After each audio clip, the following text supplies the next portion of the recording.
the way, do you realize, Evelyn, do you realize that if Kenyans actually stood on their ground and said we are not going to entertain the nonsense of politicians, this country's change. But the problem is that we keep entertaining these guys. They come with this ujinga and later we are there. You talk about BBI, we don't attend rallies. Their children don't go to rallies. We are the ones who do not. So you cannot attend this and then wake up tomorrow and say, para unatuambia BBI. Who is this? Who is on this? You know, Bitok, another problem is that kama Kenyans tumekaa kama hatuna msimamo.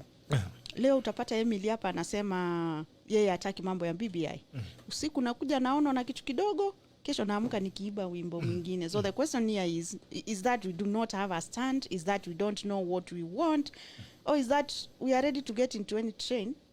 I think Kenyans don't know what they want, or that they don't know what they want, or only give up. Neza call it free. Because there are things you try to understand, you can figure out. These are the same guys who are complaining on social media every day. But they still run up and gang up, behind their political Even goals. Our leaders. Today you'll find a leader who is saying, I am not for BBI, or I am for BBI. Then tomorrow morning, they wake up with another song. If they were against the BBI, then they wake up saying, it is the best thing Kenyans can have. So it's like, as Kenyans, do we really know what we want? Na tuko na msimamo, and why can't you kusimama na hiyo msimamo wako despite jana uliletewa milioni ngapi? So it's a very sad state of affairs. But anyway, Wakenya ni shauri yenu. Mimi nawaambianga hata sitaki kujua. Mpitishe BBI msipitishe. Mfanya nini ni shauri yenu. Maisha ya kila mtu inaendelea, kila mtu umie kivyake. Lakini ni sawa kwa sababu ujinga ndio tuko naye kwa Kenya, tulizaliwa naye. Philip Pimo anasema good morning very locked. Mwema Steve Mwema anasema Michael Mutheu Phil MC Alala tundi na maamusha watu and Henry Bon anasema serikali yenye mnatuimbia kumira ndio hiyo sasa, kila mtu apambana na hali yake. Haya, Chris anasema general this country is sick. It's very sick. Izar Shakim kijana wangu mwenyewe anasema good morning. Monoru Shuni anasema good morning team Tako love the show. Kisumu asante sana kutoka Kisumu. Malika Silas watu wa diaspora wanasema the baba deserves a good tip. Anapatanga nampeanga kakitu juu. Elias Langana anasema tuning from Eldoret to locked though this government should be dismantled and everyone to go home. Ibomolewe kama daraja nasikia bomolewe ile alikoni after 2025. Hii serikali inafaa bomolewe kabisa. Gabriel anasema morning from Canada, we need to revisit. Tarus 2 anasema morning team to watching from Eldoret. Asante sana Mosi Tonish anasema aliyewaroga wa Kenya ako forest, tafuteni yeye kabla ajafa. Kenyans you are on your. Huyu alishakufa, alijinyonga huyo. Sasa morning from Sydney asante sana. Mwenye alituroga alikufa tayari. Tungara tuseme atuombea tusamee. Inaanza huyo alishaenda. Huyu ndio. Kibroti Brian anasema good morning watching live from Kilifi. Asante na watu wa Kilifi. Nicole Chebian anasema when I saw Raila's comments about doctors, I felt it's right for him to lose elections every time. By the way, Raila alisema be more understanding. Some of the medics be more understanding. We have bigger problems in this country. Understand now. About COVID is now, as in we should understand that watu na pressure sana kuitisha hii mshahara yao. Kenya iko mahali mbaya, uchumi ni mbaya. Tunapambana na corona. What you don't know is that beside high being Dr. Love, I'm also daktari wa mapenzi, fundi wa mapenzi mwenyewe. Besides that, I'm also in the front line when it comes to COVID issues. Yeah, I'm working in a COVID center. And when we hear leaders saying that we need to understand, when people are going for 5 months without a salary, how do you pay your bills? And also there are some facilities where you go and you find there are no PPEs. And you see, with the medics, they are the people who on daily basis are handling the COVID-19 positive patients. Yes. What is there to understand if I do not have PPEs? PPE. What is there to understand kama hakuna salary? Because these people have bills to pay. So to me it's like anasema serikali iko busy, kuna mashughuli mingi sana. But the question here is what is the priority? What is the priority? So how do you feel as a frontline health worker? Kabla tujaenda kwa mambo ya mapenzi. To me, I'll say it is not fair. And also seeing fellow healthcare workers who are dying as a result of COVID-19. You know, here kuna ule mtu alijiexpose akaambukizwa, but kuna huyu healthcare worker aliambukizwa kwa sababu yeye alienda kutibu, alienda kuando wale wagonjwa wako COVID-19 positive. Hata serikali kidogo, hata insurance ya health, they should do something. And then again it's like prioritizing. What is our priority here? Anyway, sawa, naona chapter para maritim anasema amen. Asante sana Zazare Evans Felix anasema Sere Morin scholar na mamusho anasema salute people. Saliba kama unajua healthcare worker tag them here and salute them. I'll read out the comments. Kama unajua any health care worker, niambie hapo jina yake ni gani, mtag hapo, alafu uniambie anafanya kazi wapi, alafu tuweze kumpea shout out na tuambie kwamba tuko pamoja. Alpha ngulanga sema Gerald, nasikia tu nimechoka na hii Kenya. When is the next Nile loss migration nirudi kwetu? Mimi nilisema tu wauze, alafu kila mtu apewe kitu yake, amwe mahali atanunua shamba. Hii Kenya iuzwe, ifije auction, alafu kila mtu apewe kitu. Mwangi wa Sami, mheshimiwa mwenyewe anasema greetings from Texas Laikipia County. Asante sana, thank you so much mheshimiwa Mwangi wa Sami. Watu wa Laikipia mko na kijana mwepesi sana, so lazima muangalie mambo yake pale Laikipia. Mwangi wa Sami mwenyewe, thank you so much. Haya, wacha tuingie kazi kabla hatujasukuma hao watu sana. Wacha nikupe nafasi kwanza ya kuweza kujintroduce sasa kwa ile upande mwingine. Haya. Mimi kwa majina naitwa Emily Mutheu aka Dr. Love. Fundi wa mapenzi mwenyewe. Ama clinical. Wewe ndio uko na spanner number 17. Nakwambia. Ya roho. Kula kikiumana, hiyo inaitwa bedroom manenos. Unatafuta Dr. Love hapa. Lakini wanasema yangu ni theory. Practical ukafanyia kwako utaleta feedback. Au pananga practical? Mimi ni theory. Practical enda ufanyia kwako alafu utaleta feedback. Ama clinical psychologist by profession. A sex therapist too. Yeah. Okay. Na ulisema wewe unafanya kazi wapi haso? Pamoja na hii kazi ya ushauri, I'm also working with the Ministry of Health. I'm in a COVID center. Yeah. Wapi? Kiambu County COVID Center. Mambo yako aje pale? Unajua watu wanasikia hii corona wanafikiri ni mchezo. Iko aje? Nakwambia ushaipatana na mtu anasema hii mambo ya corona ni mchezo ya serikali, and you feel like just slapping that person. Unajua ni vile kule kwetu ni kule isolation ward, huwezi ruhusiwa kupeleka mtu pale. Naweza shika huyu mtu mkono uende umuingize kule aone watu vile watu wanapambana pale na breathing complications. Corona is real. And Kenyans need to know that corona is real and the people are dying as a result of corona. So we need to take care, we need to observe the laid down measures. Yeah. In your area of clinical psychology, what do you deal with? In the area of clinical psychology, one, we have the patients who are COVID-19 positive. You know, testing COVID-19 positive, it's not a joke. People come with a lot of anxieties, and also there are people who also have underlying mental health issues, other underlying issues out there. So as a clinical psychologist, our work is to talk to these people to relax and also give them some hope in life. Together with the patients, we also handle their families. And also the families of, if we lose a patient, it is our duty to handle and support that family emotionally and psychologically. We also support the other healthcare workers, the doctors, the casual workers, everybody in the COVID center, because this work, dealing with the COVID, even as a healthcare worker, it's not easy. It is really traumatizing. It is so much overwhelming with the increasing numbers for people being hospitalized, increasing of numbers of deaths. So you find to some point it affects also the healthcare workers' emotional well-being. So it is our duty as psychologists placed in the hospitals also to support the healthcare workers psychologically. Alright.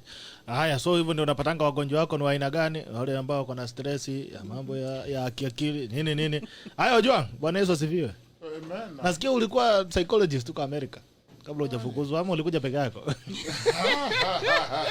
Kwa hiari yangu.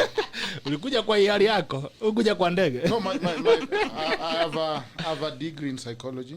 Wow. But in America, you don't become a psychologist until you have a doctorate in psychology. It is professionalized. So not even masters. So at that level, I cannot call myself a psychologist, but at least I can say I have the basics, right? Being the first degree. And then I also worked as a primary treatment counselor. In a drug rehab called Life Treatment Center, I can't forget, for 3 years. Counseling, individual, family therapy, and talking about drugs, gambling, and addictions. The steps, the recovery steps. Led the groups, personal group, individual group. Discharge, a quarter house. By the time you have taken 3 months, you go to 3/4 house, and then you transition, doing drops, checking what drugs are there. So that, I think, is the relevant background to this. Thank you. All right. Good to see you. Good to see you too. Good to be seen also by you. Jambo ile kitu nakutanga ile kuna kulanga asubuhi uzimange tafadhali. Uzimange asubuhi mapema. Anyway, ni ukalilala. Na kuna kipora asubuhi mapema. Na ukoshua kuna mitishambo naongea. Alright, wacha tuanze na mambo ya mental health ya politicians. Unajua wanasiasa wanakanga they are the macho guys wanakuja wanatusiana mchana ni mnoma sana unaona. Is there things that these guys struggle with back at home? Do you think they enjoy an absolute peace of mind ama kuna vitu ambazo they struggle with even in their own space? Alafu nasikianga the way wanaiba. Hii pesa ya Kemsa. Ati mtu ameiba mabilioni ya Kemsa. Hao jamaa wanalanga vizuri. As usingizi inakuja ukijua saa hizi medical healthcare workers are dying because they are no PPEs and you stole the money or you stole the PPEs. Do you think watu wanalanga vizuri ama kuna shida za kiakili za zingine? Let me tell you. Those are my first clients. Actually patients. Ukiangalia the political career, it has a lot of pressure. It has a lot of stress. Wanaweza kutokea hapa nje wakiongea, unaona wanakaa mababaru wale. Unaona wanakaa kukaa maisha mzuri. Unaona mwingine hata ana threaten wengine, I can even call the president direct. But pamoja na hiyo chocha zote, watu wana stress mingi sana. Wacha tu analyze mambo yao pole pole. Turudi kule uwanjani kwanza wakati wanatafuta kura. Unaona mheshimiwa ameenda ameuza ng'ombe yake, ameuza shamba yake, mwingine ameuza gari ya mama ama ya mzee ya mama ndio rais kuuza. Unaanzanga na hiyo kwanza. Sasa wakati ameuza hiyo yote hiyo ni low hanging fruit. Unasema zote tulikuwa tunatumia yangu. Kabisa anasema nikiingia kule nitakununulia ile. Nitakuupgradea. Kabisa. Wachana hii. Mama anasema wewe uza hii. Bora si mimi ukiingia na namza unaingia mzee anasema hapa hii ni yangu. Hii ni sure bet. Sasa kule unaona ile eve ya kuamkia kupiga kura. Anaenda hiyo area anaambua mheshimiwa ataenda ulale. Kura ni yako. Wenda ulale. Ngoja uone matokeo. Just wait for the results tomorrow. So ngoja tu matangazo ya IBC. Anaacha ngunia ya pesa huko usiku. Wacha asubuhi yake ifike. Wacha ile za nyingine wanadudanganyanga hata kura yake imeibiwa. Akiangalia anaona hapa hata kura 2 sikupata. Na pesa ya ngari ya mama iko wapi? Ilishaenda wananchi wamekula. Unasema tupe yetu twende. How do you think that person will end up? How do you think will feel? Ata feel ile cheated na wale watu wake. Unaona? I hope mlango imefungwa niko safe. Imefungwa kabisa. Unapiga mbao. You never know. Niliona something kwa social media kule Mombasa. Yes. Gavana Songo. Akona watu wake kule. Amelipia ile wananjipa raha Mombasa. Lakini kisiri wanamtimua. Majamaa wanapiga kura. Wanakula sherehe vinono kule. When do you think that leaves him? Do you think he's a happy man? No, he's not. Anabaki na ile a lot of bitterness. Sometimes some of them unapata wanaanza kutafuta revenge. Kidogo tu umesema mlango imefungwa na tuko safe. Tumepiga kabisa. Tuangalie Tangatanga team. Mlengo ya Tangatanga. Tuichukue kwanza. Sina ubaya na wao. What they are going through. Yes. They feel betrayed. They feel cheated. They feel taken for a ride. Taken for fools. Wengine wao zile roles walikuwa wamepewa kule mbungeni zilienda. Si ati ni discipline cases. Wewe unafikiri wale watu wanapata usingizi? Hata kama si mimi singelala. Hata saa hii nisingekuwa nimelala. Kiona rafiki yetu pale Mulkomeni akiongea. A lot of bitterness. And I understand him and I feel him. Unaona? A lot of bitterness. So when all these things happen, where does that leave our politicians? And let us not forget, these are normal human beings. They go through psychological challenges, wanakasirika vile sisi tunakasirika.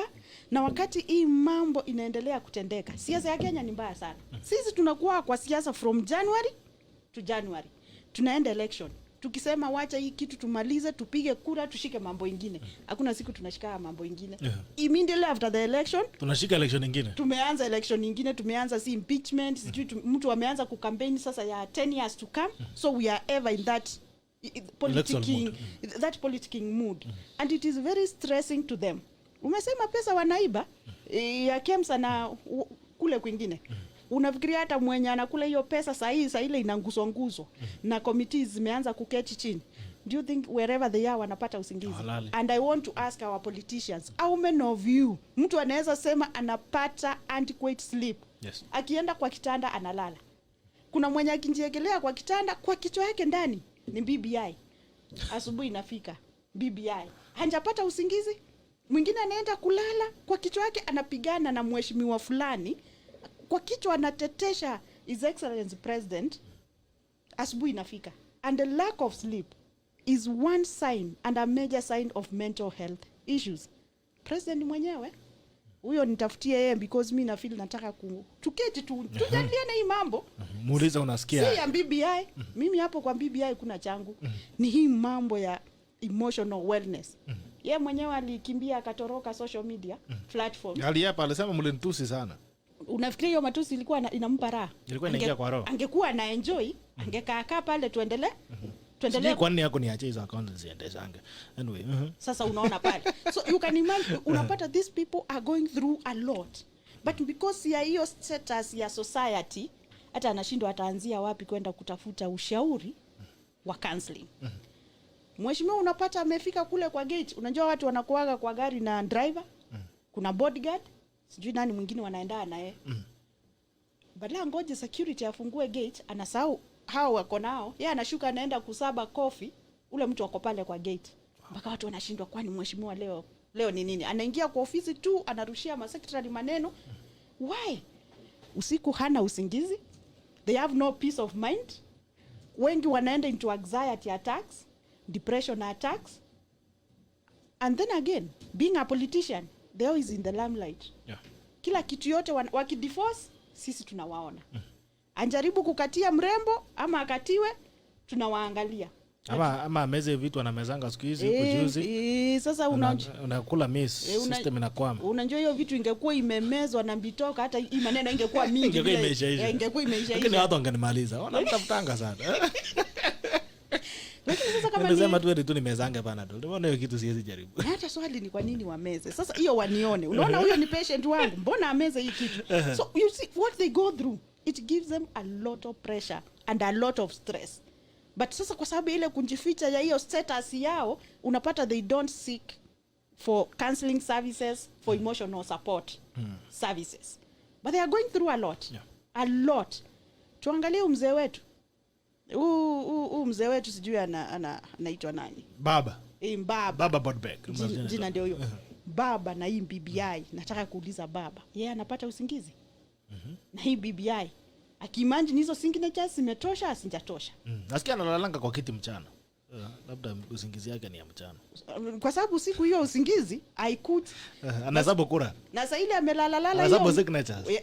Anaona zinapita hivi, ingine imechorwa kama ng'ombe, kuna jamaa alikuwa anaandika jina. Anaenda kachora kifaru pale, anashindwa, are these guys serious? Yeye huku anapush BBI. Madaktari wanasema sisi tuna ngoma. Unafikiria kuna amani? Nataka kuangalia His Excellency President. Unajua yeye ako pale katikati. Si afurahishe baba, ni afurahishe anko huku kando. Sasa yeye anabaki pale with a lot of stress. Yeah. But who looks at who takes care of their mental health issues? Do they go broke? Yeah, of course they do. Nasikianga na usually the one of them has been auctioned. So what happens? Hii pesa enye alikuwa anapata ilienda wapi? Is it poor planning? Ni mandeni mingi? Ni aliingia ile raha ikawa mingi? And even when they go broke, you know, sisi tuko pale kuwanyoshea kindole. We have no sympathy for them.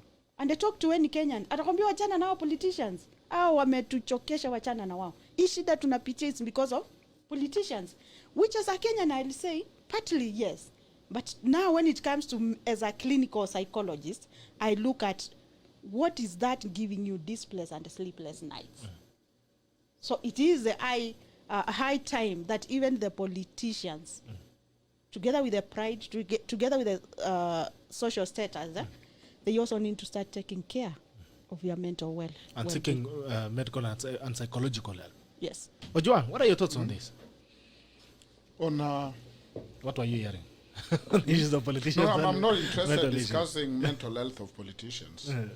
I am not.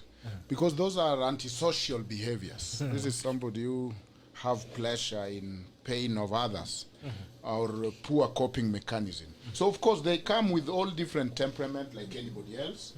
They have different challenges, but I don't find it easy to put mental health on crimes.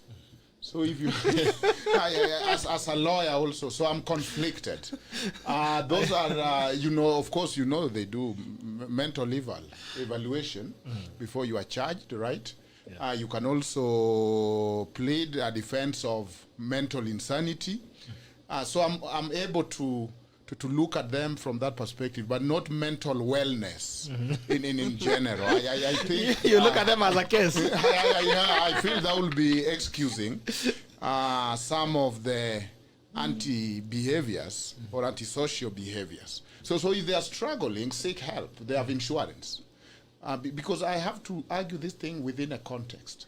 In a context where somebody don't have insurance, have mental health situations, have terrible things happen to them, cannot afford food. So when I start talking of Uhuru's mental health, I feel like I'm teasing Kenyans. I'm laughing at them. This is somebody who can afford the best psychologist. He can call Dr. Phil to come talk to him. He can afford all other mental health he can. So I'm looking at it from the point of access.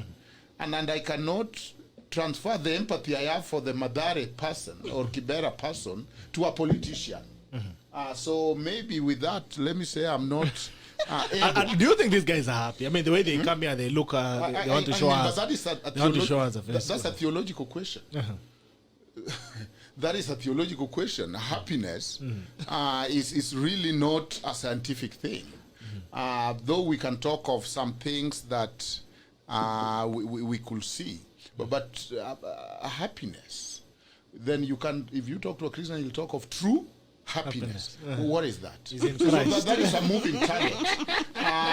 We can only talk of healthy or unhealthy coping mechanism from where we stand.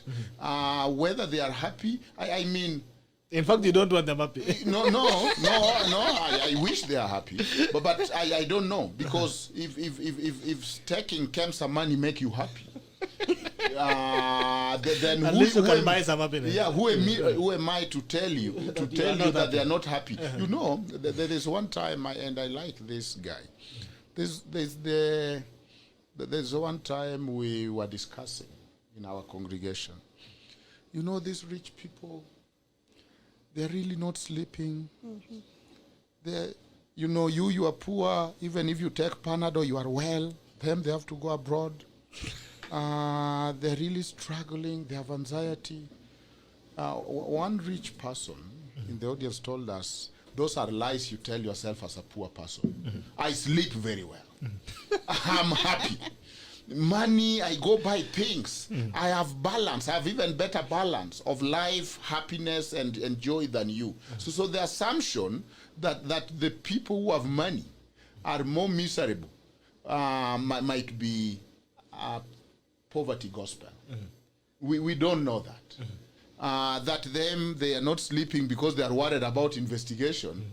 No. I think that is... So I'm not able to be apologist for them. We will talk of mental health, but not mental health of criminals. I don't know. I don't know how to help in this topic so far. But I'll find an angle.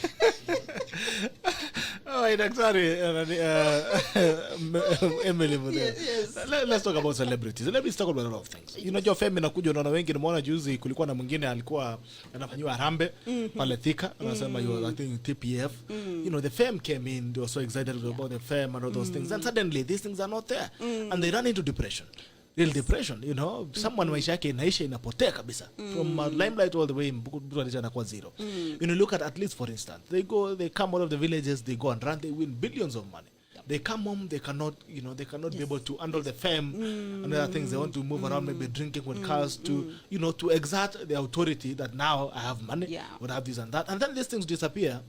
They become miserable. Yes. I mean, how do these people deal with these things? Where is fame? How do you balance fame? And what do you think? Do you think are some of the struggles that these guys go through as a celebrity cycle? As you have put it, you know, sometimes we don't prepare them for the fame. And I will just take an example. Yes. You have said like somebody will go out there, win the Olympic Yes. champion. They come back, they are totally confused. They come back a different person. Yes. And a friend of mine was giving me an example of one of his relative. He used to work as a prison warder. And then he went to Europe. And he won the world champion.